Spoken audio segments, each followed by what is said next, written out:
সাথে অদৃশ্য এক যুদ্ধ ঘোষণা করল আমেরিকা। এই যুদ্ধে বেইজিংকে পরাজিত করতে সব সীমা ছাড়িয়ে গেলেন ডোনাল্ড ট্রাম্প। যেন ঘুমন্ত ড্রাগনকে জাগিয়ে তুলল মার্কিন প্রশাসন।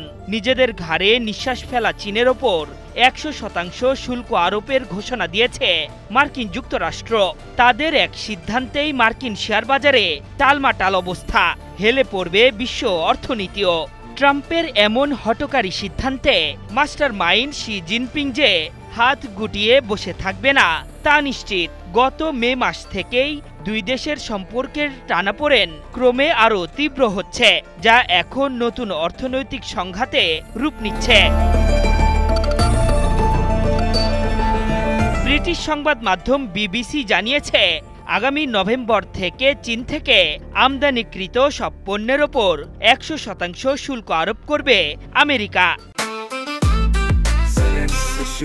জেনেক্সে শিফট করো, লাইফকে লিফট করো। মূলত আমেরিকান শিল্পের জন্য প্রয়োজনীয় বিরল খনিজ রপ্তানিতে চীনের সীমাবদ্ধতা আরোপ করাই এমন সিদ্ধান্ত নিয়েছেন ডোনাল্ড ট্রাম্প। ওয়াশিংটনের এই পদক্ষেপের পর এখনও আনুষ্ঠানিক কোনো প্রতিক্রিয়া দেয়নি বেইজিং।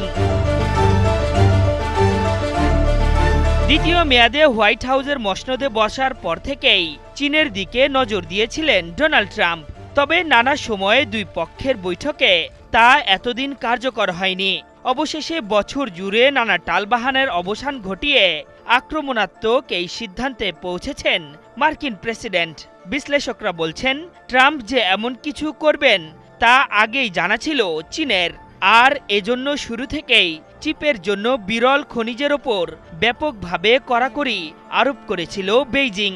গত সপ্তাহে তো বিরল খনিজ উপকরণ এবং সম্পর্কিত প্রযুক্তির উপর নতুন রপ্তানি নিয়ন্ত্রণ আরোপ করে শির প্রশাসন।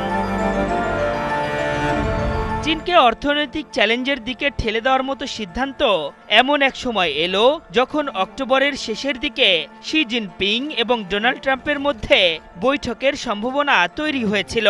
শুল্ক আরোপের পাশাপাশি চীনের নেতার সাথে এই বৈঠক বাতিলের মতো হুঙ্কার দেন ট্রাম্প। যদিও পরে এক বিবৃতিতে জানানো হয়, দুই নেতার বৈঠক এখনও আনুষ্ঠানিকভাবে বাতিল করা হয়নি।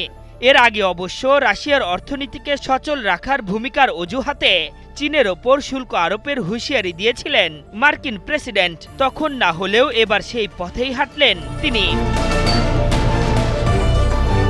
বিশ্বজুড়ে গাড়ি, স্মার্টফোন ও প্রতিরক্ষা শিল্পে ব্যবহৃত বিরল খনিজ উৎপাদনে চীনের আধিপত্য রয়েছে।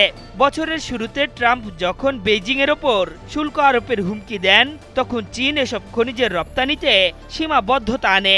এর প্রভাবে মার্কিন গাড়ি নির্মাতা ফোর্ড সাময়িকভাবে উৎপাদন বন্ধ করতে বাধ্য হয়। এছাড়া চীন সম্প্রতি মার্কিন প্রযুক্তি কোম্পানি কোয়ালকমের বিরুদ্ধে একচেটিয়া ব্যবসার তদন্ত শুরু করে, যা তাদের আরেকটি চিপ নির্মাতা প্রতিষ্ঠান কেনার প্রক্রিয়াকে থামিয়ে দিতে পারে। আশরাফুল ইসলাম, ৭১।